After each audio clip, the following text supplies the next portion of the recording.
Bonjour à toutes et à tous et aux autres aussi, je suis Tao, vous êtes sur la chaîne Attrape et aujourd'hui je vais vous parler de AEW Dynamite Winter is Coming, c'est parti. Attrape. Avant de commencer cette critique, pas vraiment à chaud, parce que ça fait quelques heures maintenant que j'ai terminé de regarder le show, je tiens à remercier quelqu'un en particulier qui se reconnaît sans doute, Cody de la chaîne des Rebuts du Catch, qui m'a gentiment proposé en message privé de m'aider dans cette grande aventure qu'est le podcast YouTube. Voilà, donc un gros merci à toi, des gros bisous sur toi. Cody, continue à faire ce que tu fais. Et grâce à toi, je suis curieux. Voilà, donc voilà, c'est un petit remerciement en début de vidéo. On commence ce show Dynamite un petit peu spécial, comme diraient tous les youtubeurs, avec cette Battle Royale. C'était une Battle Royale qui va déterminer pour la semaine prochaine. Voilà, c'est un nouveau concept. On fait une Battle Royale et les deux qui restent à la fin vont s'affronter la semaine prochaine pour cette fameuse bague en diamant. Voilà, c'était une Battle Royale qui était assez sympathique, mine de rien. Elle a commencé d'ailleurs d'une façon assez étrange. On a directement commencé avec tous les compétiteurs à l'extérieur qui sont montés sur le ring pour ensuite s'éliminer. Alors ça, c'est un concept que moi, j'arrive pas trop à comprendre. Pourquoi est-ce que tu veux monter sur un ring pour te faire éliminer alors que tu commences à l'extérieur? Autant rester à l'extérieur. Voilà, c'est une question que je me pose comme ça. Si vous vous posez des questions, vous aussi, n'hésitez pas à le mettre en commentaire. Voilà, c'était assez étrange comme façon de débuter, mais pourquoi pas. Sinon, c'était une Battle Royale qui était quand même très sympathique. Bien sûr, les gens qui étaient mis en avant, c'était le Inner Circle avec MJF, Sammy Guevara et Wardlow, qui faisaient tous les trois équipes, hein, qui sont dans la même équipe, et qui sont un petit peu restés de côté pour pas trop s'affronter, pour pas trop affronter les autres aussi, durant cet affrontement, pour rester jusqu'à la fin. Il y avait quand même des choses sympathiques. Il y a une rivalité qui continue depuis déjà quelques semaines maintenant, surtout pour ceux qui regardent AEW Dark. Vous l'avez peut-être vu, c'est Shawn Spears, donc l'ancien Ty Dillinger, du côté de WWE. Shawn Spears, bien sûr, le chairman, comme il se fait appeler lui-même, qui est en rivalité avec Scorpio Sky depuis quelques semaines. Voilà, Scorpio Sky, membre du SCU et premier champion par équipe d'AEW. Ça, on le rappelle quand même pour ceux qui l'avaient oublié. Voilà, c'était quand même très sympathique. On a eu aussi les Pride-Party et Matt Hardy sur le ring qui forment une association plutôt sympa.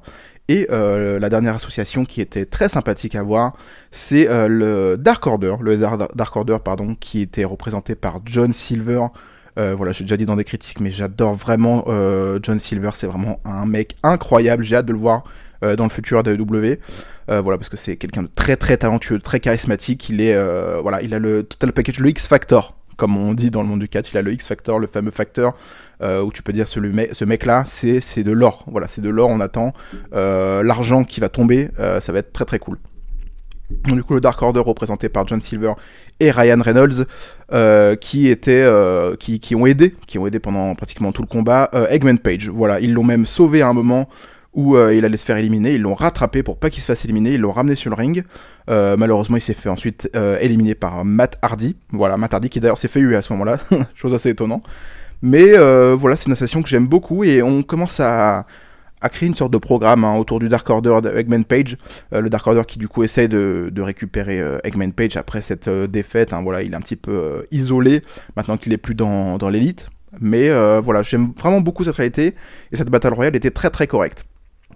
On a eu Miro, l'ancien Rusev bien sûr, qui a fait beaucoup de ménage sur le ring, jusqu'à la fin d'ailleurs. Il a éliminé beaucoup de gens pour arriver jusqu'à la fin, où il restait du coup les trois membres du Inner Circle, et Jungle Boy, voilà. Ensuite, il a réussi à un petit peu se débarrasser du membre du Inner Circle, et on a eu un face-off très sympathique avec Wardlow. Voilà, Wardlow Miro, c'est deux big guys qui sont très sympathiques. J'aime bien les oppositions de big guys comme ça, c'était très bien fait, j'ai vraiment beaucoup apprécié. Donc voilà, c'était Wardlow aussi, c'est un projet que j'affectionne particulièrement. Miro s'est fait ensuite éliminer, forcément supériorité numérique de Inner Circle, et s'ensuit du coup forcément Jungle Boy qui est tout seul contre les trois membres du Inner Circle. Et là il y a eu un échange très cool entre Jungle Boy et Sammy Guevara qui étaient sur le bord du ring, ils étaient prêts à se faire éliminer, et j'ai trouvé que c'était un enchaînement super cool, où même les fans ont commencé un petit peu à popper, et bien sûr, MJF, en très bon heel qu'il est, il en profite pour éliminer les deux, donc du coup Sammy Guevara forcément s'énerve un petit peu, en mode on est dans la même équipe et tu m'as quand même éliminé, mais c'était très très sympathique. Voilà, Jungle Boy, petit à petit, ça aussi c'est un gros projet d'AEW, ça fait vraiment plaisir. MJF qui, avec cette élimination un petit peu en traître de son partenaire, continue un peu cette mini-rivalité, on va dire, avec Sammy Guevara qui se méfie de lui forcément, qui renforce encore plus son côté heel, et ça c'est vraiment parfaitement fait. Ensuite, on a eu Orange Cassidy qui lui n'était pas éliminé, il avait été attaqué à l'extérieur mais il n'avait pas été éliminé, donc du coup Wardlow, voilà, c'est pas que des muscles, hein. Wardlow c'est aussi un cerveau, il l'a vu, il le ramène sur le ring, malheureusement pour lui, il se fait avoir et du coup Orange Cassidy réussit à éliminer Wardlow, et forcément on reste avec du coup MJF et Orange Cassidy sur le ring, donc les deux vont s'affronter la semaine prochaine. Après le combat, on a un peu une sorte d'énervement avec Miro. Miro qui lui s'est fait éliminer. Voilà, on commence à attiser une petite rivalité entre les Best Friends et l'équipe de Kip Sabian et Miro. Ça aussi, c'est un programme qui m'intéresse vraiment beaucoup. Je suis très très content de voir ce qui va se passer à la suite. Et du coup, la semaine prochaine, bien sûr, on aura Orange Cassidy contre MJF pour cette fameuse bague en diamant qui est chère à la AEW, pardon. Ouh là là, gros quiproquo. Et bien sûr MJF qui détient la bague, bien sûr c'est lui qui a gagné la précédente Battle Royale Diamond, et du coup qui a récupéré cette bague. Voilà, le programme se poursuit, on a un match qui malheureusement ne m'intéresse guère, Frankie Kazarian qui affrontait Chris Jericho, voilà c'est un petit peu un combat de vétérans. Pour le coup, on est vraiment avec deux mecs qui ont un beau CV, un beau palmarès.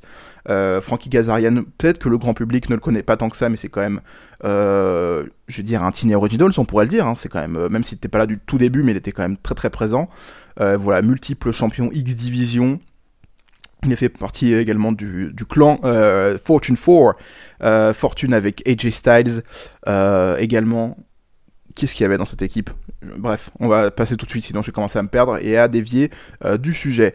Voilà, Chris Jericho contre Frankie Kazarian, match simple, assez honnête, avec bien sûr les membres du Inner Circle, et notamment Jake Hager qui entoure le ring. Il n'y avait pas Santana pour le coup pour ce show, hein. Santana n'était vraiment pas présent. Voilà, peut-être qu'il a eu un empêchement, mais c'est pas grave. L'affrontement du coup était quand même très très sympathique jusqu'à que MJF, Sammy Guevara et Wardlow arrivent pour un petit peu distraire l'arbitre, qui distrait aussi Frankie Kazarian, et Chris Jericho en profite pour porter son Judas Effect pour son coup de coude retourné pour la victoire bien sûr. Pas très étonné, cette victoire de Chris Jericho c'était un petit peu logique, mais ensuite on a Sammy Guevara qui commence à s'embrouiller avec MJF forcément, dû à la Battle Royale qui est juste avant. Chris Jericho il a un petit peu marre de cette histoire, il commence à voir l'Inner Circle qui est en train d'imploser de l'intérieur. Voilà, c'est assez ironique d'ailleurs que l'Inner Circle implose de l'intérieur. Et du coup il dit que la semaine prochaine ils vont régler cette histoire, et que si on n'arrive pas à régler cette histoire, on arrête l'Inner Circle. Voilà, grosse décision, je m'attendais pas à que cette histoire avance si vite. J'étais très étonné, mais pourquoi pas, ça donne vraiment l'Inner Circle, ils ont un programme que autour d'eux, et ça je trouve ça très cool. C'est un programme que de heal, et voilà, c'est vrai que moi l'Inner Circle, j'ai jamais été plus emballé que ça. Déjà, ils ont commencé dans le premier AEW Dynamite, et j'ai pas trouvé ça forcément si pertinent que ça. Voilà, d'ailleurs, pendant les premières semaines d'AEW Dynamite, je sais pas si vous vous rappelez, mais on avait le Inner Circle qui, voilà, tous finissaient, à l'époque, pour les plus anciens de la chaîne, tous finissaient en salade de choux. Voilà, c'était des salades de choux quotidiennes au début d'AEW Dynamite. C'est pour ça que d'ailleurs j'avais eu beaucoup de mal dans les premiers Dynamite. Mais voilà, là maintenant on se concentre vraiment autour des membres du Inner Circle et les Inner Circle. Et du coup ça prend pas forcément d'autres programmes, et ça je trouve ça plus sympathique pour le coup. Voilà. Ensuite, après cette annonce autour du Inner Circle, on a une confrontation dans les vestiaires avec les Young Bucks, les fraîchement nouveaux champions par équipe, qui du coup a été interviewés. Ils se sont fait vite arrêter par deux catcheurs dont j'ai oublié le nom, qui sont souvent apparus du côté d'AEW Dark, qui ont été signés il y a quelques temps. Je vais essayer de retrouver leur nom en direct devant vous. Est-ce que je me trompe? Je vais peut-être dire des bêtises. C'est l'équipe qui s'appelle désormais Acclaimed, donc Max Caster et Anthony Bowens. Voilà, une équipe assez fun de jeunes catcheurs plutôt dynamiques. J'apprécie vraiment beaucoup ce qu'ils font sur le ring. Voilà, moi ça me gêne encore un petit peu, mais forcément ils sont assez jeunes, c'est un petit peu des rookies.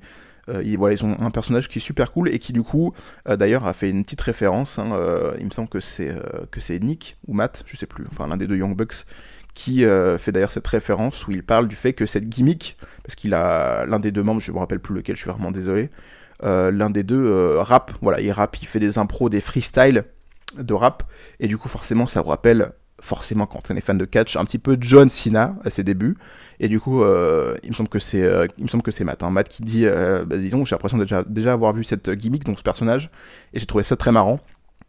C'est vrai que quand on voit ce personnage, on pense forcément directement à l'une des plus grandes superstars de l'histoire du catch, John Cena, à ses débuts, qui faisait la même chose, qui faisait des freestyles de rap, et ça c'était très très sympathique, j'ai beaucoup rigolé.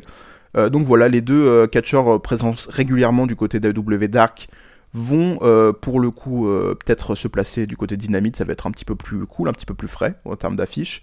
Et bien sûr, on a le programme qui, lui, pour le coup, est construit depuis un petit moment, c'est le Hybrid 2, donc Angelico et Jack Evans, qui vont sans doute se positionner très rapidement pour être challenger numéro 1 pour les titres par équipe, et qui viennent, eux, du coup, attaquer les Young Bucks pour terminer ce petit segment backstage.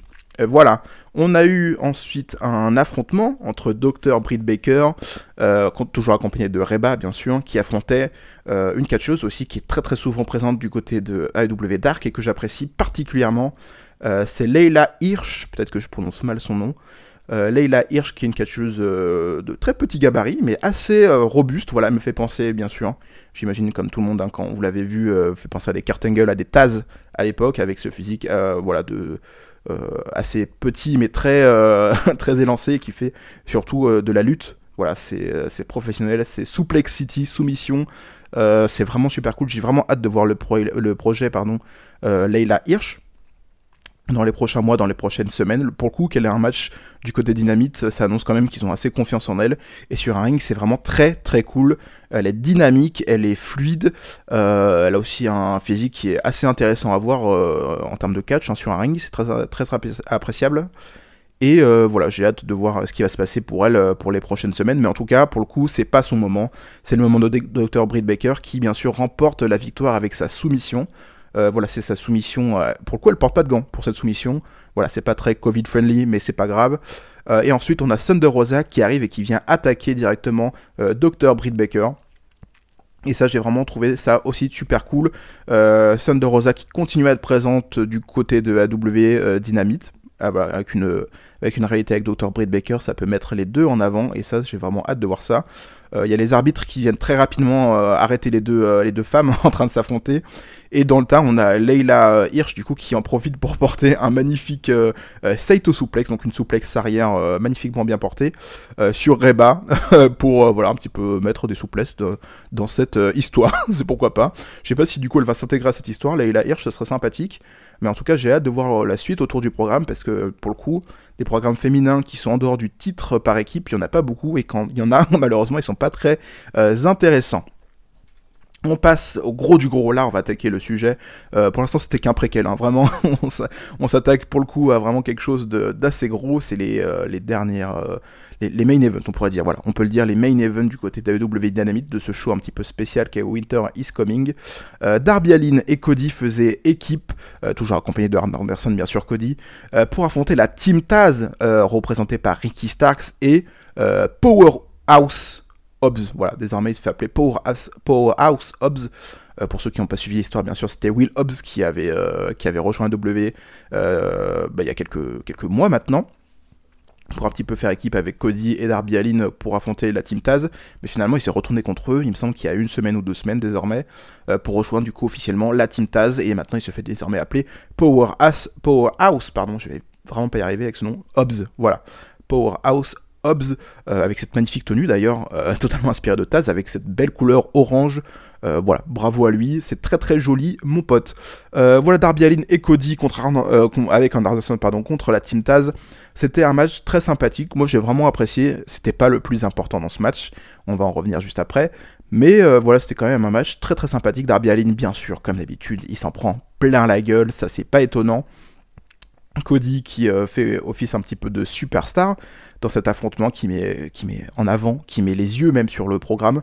Ricky Starks qui est un catcheur incroyable, je suis très très content d'ailleurs qu'il ait signé du côté de AEW Dynamite, lui qui est un ancien de NWA, on pourrait dire que c'est un ancien de NWA même s'il n'a pas fait non plus tellement longtemps du côté de NWA Power, Mais voilà, je suis très très content parce que c'est un catcheur qui est très charismatique, très à l'aise au micro surtout, et qui, voilà, je trouve qu'il a vraiment, il dégage quelque chose, pardon, et je trouve ça très très cool. Hobbs du coup, je vais pas m'aventurer à redire son surnom, mais Hobbs qui est quand même un sacré beau bébé, hein. Il faut pas se mentir, un sacré beau bébé qui du coup va être bien mis en avant dans ce côté heal, chose que d'ailleurs j'arrivais pas forcément à sentir en lui quand il était face. Voilà, j'arrivais pas forcément à sentir de la sympathie déjà, ce qui est vraiment dommage quand t'es face. Mais surtout, j'arrivais pas vraiment à m'attacher à ce personnage-là, et du coup, depuis qu'il a fait son heel turn, je le trouve vraiment beaucoup plus intéressant. Donc voilà, pour le coup, c'est bien foutu. Ensuite, dans cette confrontation, si je ne m'abuse, on a eu... Alors, je vais un petit peu revenir sur ce qui s'est passé. Hop, je prends une petite note, je suis vraiment désolé, je triche. On peut dire que je suis un tricheur. On a une victoire des Faces, de Cody et Darby Allin, avec un coffin drop de Darby Allin sur Ricky Starks après un magnifique Cody Cutter qui se fait désormais appeler. Voilà, c'était très très bien foutu, j'apprécie beaucoup cette confrontation. Taz qui passe un petit peu pour un rude. D'ailleurs, petite anecdote, mais Taz, le fils de Taz, a fait ses débuts la semaine dernière du côté de AEW Dynamite. Peut-être vous avez pas forcément fait attention, mais c'est lui qui a donné la ceinture à son père, qui était avec cette capuche, ce magnifique jogging, voilà, et qui a accompagné son père. C'était le fils de Taz. Voilà, donc apparemment, peut-être qu'il s'intéresse au milieu du catch, et ce sera intéressant d'avoir le fils de Taz, pourquoi pas dans des programmes plus tard, comme le fils de Rey Mysterio du côté de WWE, pardon. Voilà, pourquoi pas. Suite à cet affrontement, on a Brian Cage qui vient un petit peu foutre le bordel, qui vient attaquer les faces. Dustin Rhodes qui vient aider son frère. Apparemment, il s'est rappelé qu'il avait un frère qui pouvait le défendre en dehors des programmes où on a besoin des deux. Voilà, pourquoi pas. Mais les trois du coup se sont fait très rapidement prendre de court. Et du coup, les faces se font mettre à mal. Jusqu'à que Will Hobbs, Powerhouse Hobbs, veut finir Cody avec la ceinture FTW. Et là, les lumières s'éteignent. Là, je mets une ambiance. Je mets une ambiance un petit peu sombre, un petit peu neigeuse. Voilà, on est dans les montagnes enneigées. Winter is coming, bien sûr. Une musique qui démarre sur l'écran géant. On voit des images de neige, de montagne. Et on se dit, qu'est-ce qui se passe? Et puis d'un seul coup, une envolée lyrique. D'un seul coup, un nom qui apparaît. C'est Sting. Sting, l'icône, the icon Sting, qui fait ses débuts, qui arrive avec cette neige d'ailleurs qui tombe sur le stade, qui vient recouvrir les cheveux grisonnants de Sting. Sting qui fait fuir directement les heels s'en vont, même s'ils sont en supériorité numérique, c'est pas grave, on s'enfuit. Et Sting qui, c'est très important ce que je vais dire, Sting qui arrive, qui fait face à Arn Anderson. On peut se dire, waouh, confrontation de légende, très intéressant. Il quitte Arn Anderson des yeux pour se diriger vers Dustin Rhodes. Et là on se dit, waouh, encore une confrontation de légende. Il change encore de cible et il va directement face à Cody. Et on se dit, waouh, encore un match de légende. Et puis là il se retourne, il arrive face à Darby Allin qui se relève et qui fait face à Sting, qui le regarde dans les yeux. Les deux se font face. Sting fait comprendre qu'il va se passer quelque chose entre les deux, et du coup il se met face au public, il fait son fameux cri iconique maintenant, et il décide de quitter l'arène sous une ovation du public incroyable, une ovation du public. J'avais l'impression qu'il y avait 20 000 personnes dans cette arène, alors que clairement il n'y en a pas, c'est parce que c'est interdit, mais en plus parce que il n'y avait pas ces 20 000 personnes. C'était une ovation assez incroyable. J'ai surkiffé, voilà, j'ai surkiffé. Quand je vous disais que c'était quelque chose d'intéressant, que c'était très important ce que je disais, c'est tout simplement parce que dans cette façon de faire de Sting, il y a une façon, j'ai pas envie de dire cinématographique, mais on a quand même quelque chose d'important, d'important dans ce qui va se passer. C'est que du coup Sting est présenté comme une légende entre les générations, voilà. Il affronte et il passe de 4 générations de catcheurs. Il passe de Arn Anderson, qui est une légende des années 80-70. Il passe ensuite à Dustin Rhodes, qui lui est une légende des années 80, 90 et même 2000, on pourrait dire. Ensuite, il fait face à Cody, qui est une légende des années 2000-2010. Et là, il fait face à Darby Allin, qui est une légende en venir. En tout cas, si sa carrière continue comme ça, il est une future légende, j'en suis sûr et certain, du côté de AEW, qui est une légende des années 2020, on pourrait dire. Et j'ai trouvé ça très très intelligent. On positionne Sting comme une légende on a l'impression que le mec il traverse les générations sans aucun problème. Je suis très étonné de voir Sting dans ce show-là. Je m'attendais pas du tout. Forcément, j'étais en train de regarder le show, je m'étais pas du tout spoilé. D'ailleurs, petite parenthèse, mais je rejoins Cody sur ce qu'il dit, c'est surtout sur ces shows-là, sur les shows importants, faut essayer de pas se faire spoiler. Voilà, parce que je pense que pour le coup, peut-être qu'on peut se dire que c'est pas important de se faire spoiler, c'est pas grave, on aime bien avoir les informations, mais je vous jure que quand on sait pas l'information, comme ce que j'ai eu sur ce show-là, c'est incroyable. On pop comme on pourrait dire, on pop comme un enfant, comme un adolescent.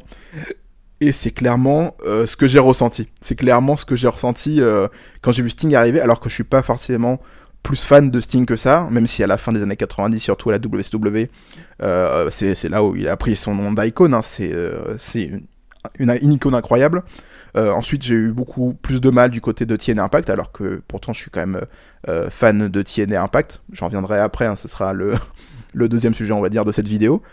Mais voilà, je suis pas particulièrement, je suis pas le plus grand fan de Sting, et pourtant, quand je l'ai vu arriver, j'ai trouvé ça incroyable. J'ai trouvé ça incroyable pour plusieurs choses, des choses d'ailleurs qui ont été dites durant le show par les commentateurs, et qui sont très très intelligentes. C'est que Sting, la dernière fois qu'il est apparu sur cette chaîne de télé qui s'appelle TNT, c'était en 2001, et c'était à la fin de la WCW. Pour beaucoup, vous le savez sans doute, hein, la AEW se positionne un petit peu, ça après c'est chacun se fait sa propre opinion dessus, mais se positionne forcément comme l'enfant pourrait dire de la WCW, notamment parce que le fait que Cody en soit à la tête et que son père Dusty était aussi quelqu'un d'important à la WCW, pour un petit peu tout l'héritage voilà, que AEW apporte, forcément on pense à la WCW et avoir, j'ai envie de dire le visage, je pourrais dire le visage hein, de WCW qui arrive à AEW, c'est mythique. Voilà, c'est mythique, c'est un moment pour moi qui restera gravé dans l'histoire avec un grand H de l'histoire de catch. Et je suis très très content du coup d'avoir vu ce moment-là sans m'être spoilé. Et voilà, je suis très très heureux de ce qui se passe et j'ai hâte de voir l'affrontement. J'imagine que cet affrontement et surtout cette confrontation avec Darby Allin, c'est aussi parce que Darby Allin se fait appeler le visage de la TNT, de la chaîne télé The Face of TNT, et que en soi, qui est plus le visage de TNT que Sting avec la WCW. Voilà, donc c'est une confrontation intelligente, bien faite, qui a du sens. Et c'est pour aussi ce genre de choses que j'apprécie l'AEW et que j'apprécie de plus en plus d'ailleurs regarder l'AEW parce qu'on a l'impression d'être respecté en tant que fan assidu de catch. Voilà, et je suis très très heureux d'avoir vécu ce moment. Voilà, c'était pour le gros point Sting. D'ailleurs, entrée super cool, hein, entrée super cool, musique très appréciable. Voilà, ça c'est une entrée. Ça, j'ai vraiment. Il y a aussi, parce que je brosse dans le sens du poil. W, mais il y a aussi des choses à redire et il y a aussi des choses que moi j'apprécie moins, c'est notamment les entrées, même s'il commence à faire de plus en plus d'efforts sur ça. Mais là, pour le coup, Sting, il a une entrée incroyable. Voilà, ça c'est le genre d'entrée où quand on regarde une autre promotion de WWE, on peut se dire c'est super cool, avec ce genre d'entrée j'ai envie de regarder ce qui se passe. Voilà, bref, on passe à la suite. La suite c'est le Main Event, c'est le titre AEW qui est remis en jeu par Jon Moxley qui affronte Kenny Omega, les deux Nemesis on pourrait dire, hein, du côté d'AEW. C'est en tout cas comme ça qu'était présenté leur premier affrontement il y a maintenant un an, même un peu plus d'un an, 1 an et 1 mois. À Full Gear de 2019. Voilà, c'était pour ça d'ailleurs que Jon Moxley est arrivé à la W. Il a dit voilà, je déteste tout ce qu'est Kenny Omega, voilà, c'est le mec qui fait des 5 étoiles, tout ça, je le déteste. Du coup, il s'est affronté dans un match unsanctioned, qui d'ailleurs c'est un petit peu dommage hein, quand on se dit, parce que officiellement, un match non sanctionné par la W, c'est un match qui n'est pas pris en compte dans tout ce qui est AEW, dans le ratio de victoire-défaite, dans l'histoire qu'on devrait raconter. Mais bon, ça c'est qu'un détail, je pinaille un peu. L'affrontement là, c'était un affrontement pur in-ring, c'était du classique, hein, il n'y avait pas du tout de stipulation, et c'était un match qui a pris son temps. Voilà, ils avaient apparemment, de ce que j'ai entendu des rumeurs, ils avaient carte blanche, ils pouvaient faire ce qu'ils voulaient, même la chaîne de télé apparemment dit que si le match durait plus longtemps, il pouvait laisser la diffusion un tout petit peu plus longtemps. Il n'y avait pas de souci. Mais voilà, on avait un réel match de catch entre les deux qui était très cool, bien sûr avec une opposition de style. Hein. Jon Moxley, c'est pas non plus le meilleur performeur in-ring, mais c'est pas pour ça qu'on l'apprécie. Et Kenny Omega, qui est, je le rappelle, pour moi mon catcheur favori, donc forcément je suis pas objectif. Mais voilà, Kenny Omega avec une attitude beaucoup plus agressive ces derniers temps.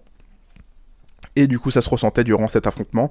C'est d'ailleurs comme ça que la différence s'est faite, parce que Kenny Omega a officiellement fait son heel turn. Il a profité d'une distraction de Don Callis. Don Callis qui est au commentaire. Pour ceux qui ne savent pas, c'est également un ami de Kenny Omega, un ami canadien de Kenny Omega. Et c'est également un officiel du côté d'Impact. J'en reviendrai juste après, je l'ai déjà dit, mais il n'y a pas de souci. Du coup, Don Callis qui essaye de distraire en tout cas Jon Moxley. Jon Moxley qui le pousse à l'extérieur.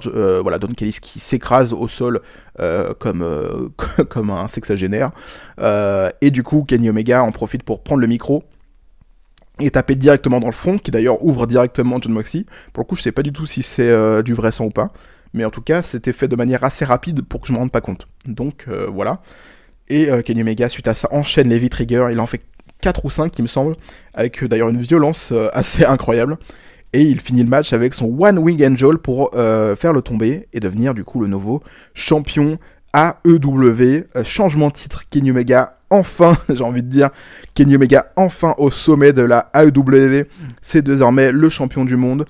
Jon Moxley qui perd cet affrontement d'ailleurs, magnifique plan.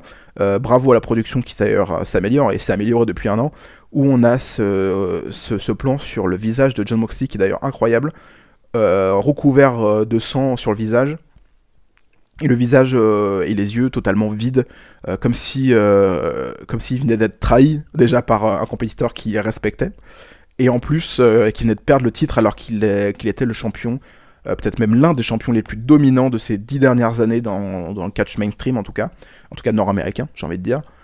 Et voilà, j'ai adoré cette fin. On pourrait dire que c'est un petit peu dommage que Kenny Omega ne gagne pas clean alors que c'est l'un des meilleurs catcheurs de la planète, mais je trouve que c'est tout à fait logique vis-à-vis de ce que Kenny Omega nous propose depuis un an à la W, donc le mec qui est pas au sommet et qui avait déjà perdu contre Jon Moxley, donc voilà, j'ai pas trouvé ça choquant.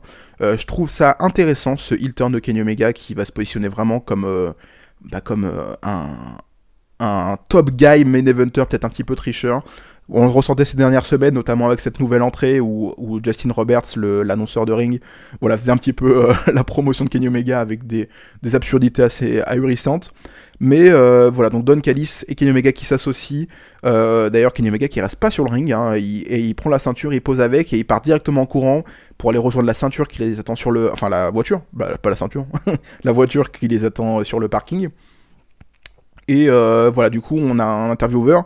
Il me semble que c'est Miguel. Comment il s'appelle est-ce que je me trompe? Alex Marvez, pardon. Miguel, pas du tout. Est-ce que je fais un stéréotype raciste? Pas du tout. Donc du coup, voilà, Alex Marvez qui sort de nulle part, juste devant la voiture, et qui interviewe Don Callis. Et il lui dit, oui, comment ça se fait? Qu'est-ce qui se passe? Est-ce que vous voulez vous expliquer? Et Don Callis qui lui dit, vous le saurez mardi prochain. Et là, Alex Marvez, il lui dit, mais qu'est-ce que vous racontez? AEW Dynamite, c'est le mercredi. Et lui dit, non, vous le saurez mardi prochain, parce que Kenny Omega sera présent du côté d'Impact, Impact Wrestling sur Access TV, mardi prochain. Si vous voulez vos réponses, attendez mardi. Et le show se termine comme ça, donc du coup, après, avec le visage de Jon Moxley totalement abattu. Et c'était une fin incroyable. Voilà, j'ai adoré, j'ai surkiffé. C'était fait d'une façon incroyable, super cool.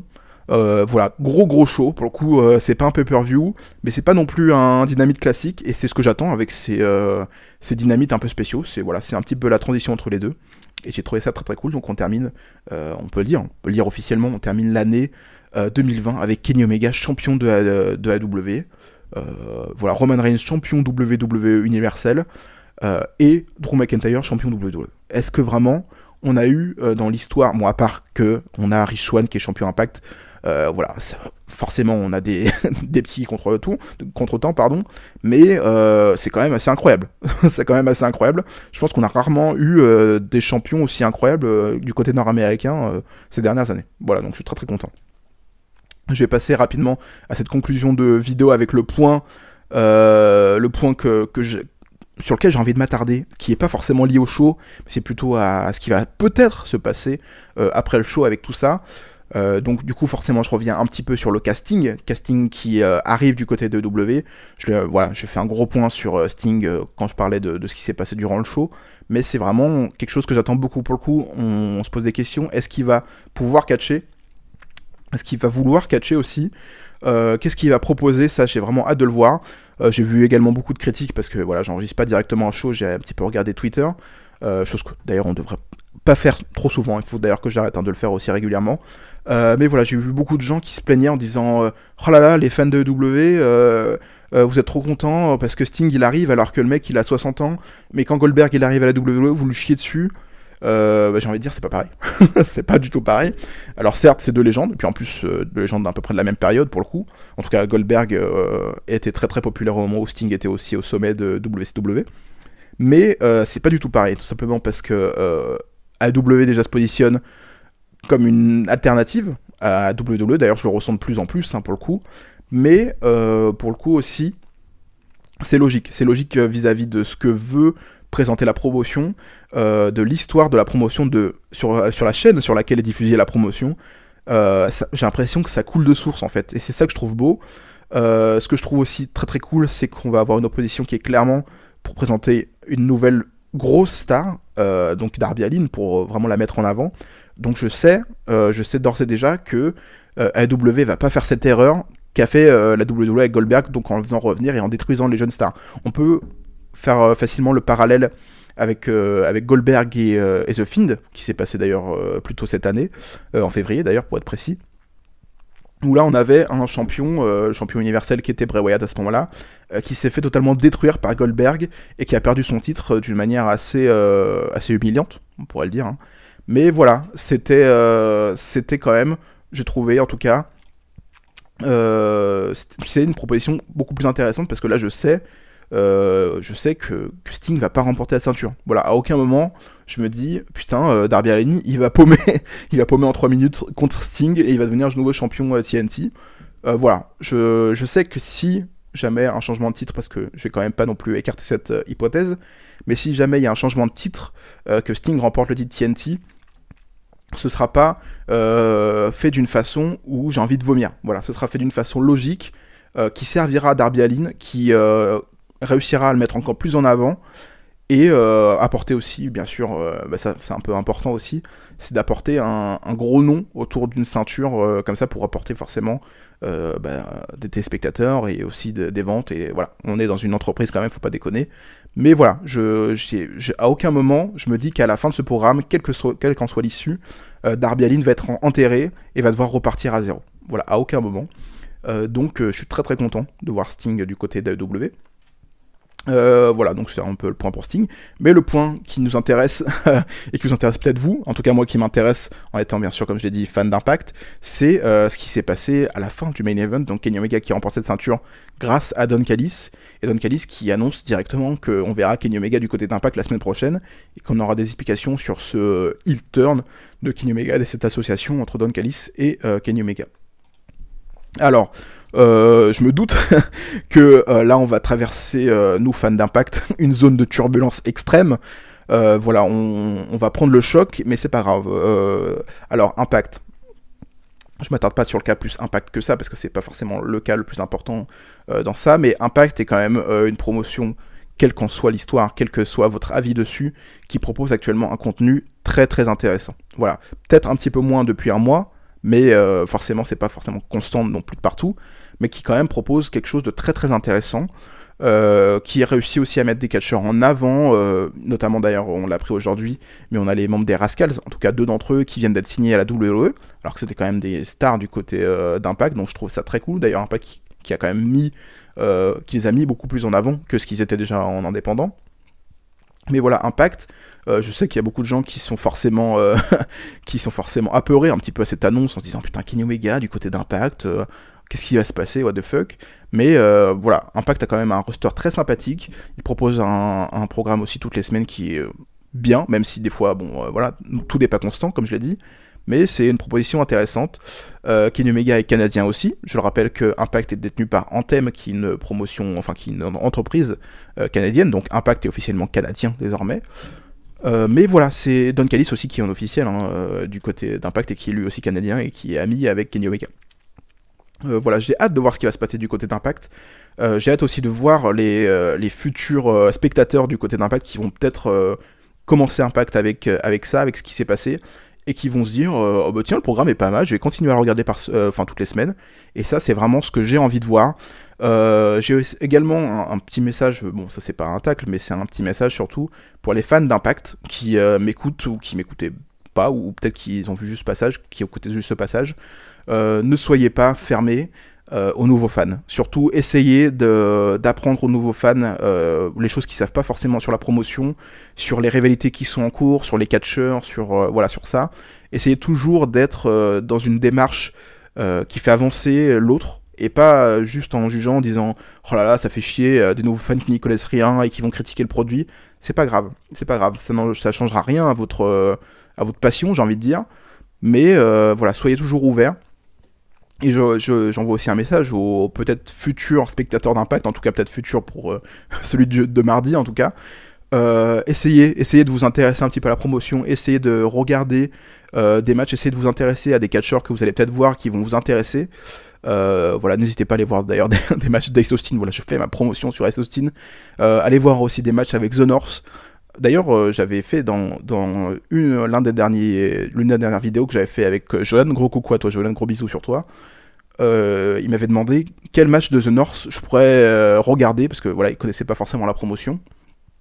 Et j'avais pas eu trop d'idées. Mais en fait, j'ai envie de le dire, tu devrais regarder The North si tu m'écoutes. Mon ami, mon compère, mon comparse. Si tu m'écoutes, n'hésite pas. Aller voir The North contre les Rascals. Voilà, c'était des très très bons matchs. Donc n'hésitez pas à aller les voir. N'hésitez pas à aller les voir même vous, si jamais vous voulez regarder du très très bon catch par équipe, parce que Impact propose aussi du très bon catch par équipe. C'est d'ailleurs ça sur lequel on va peut-être parler les prochaines semaines. Peut-être que j'en parlerai la semaine prochaine quand on parlera d'Impact, parce que je parlerai d'Impact forcément. Avec cette annonce, je suis un petit peu obligé. Mais voilà, The North, on va avoir peut-être des matchs interbrand, donc on a envie de voir The North contre les Young Bucks, contre n'importe qui d'ailleurs. On a envie de voir The North contre des chaises, contre des tapis, on a envie de voir The North, c'est pas grave.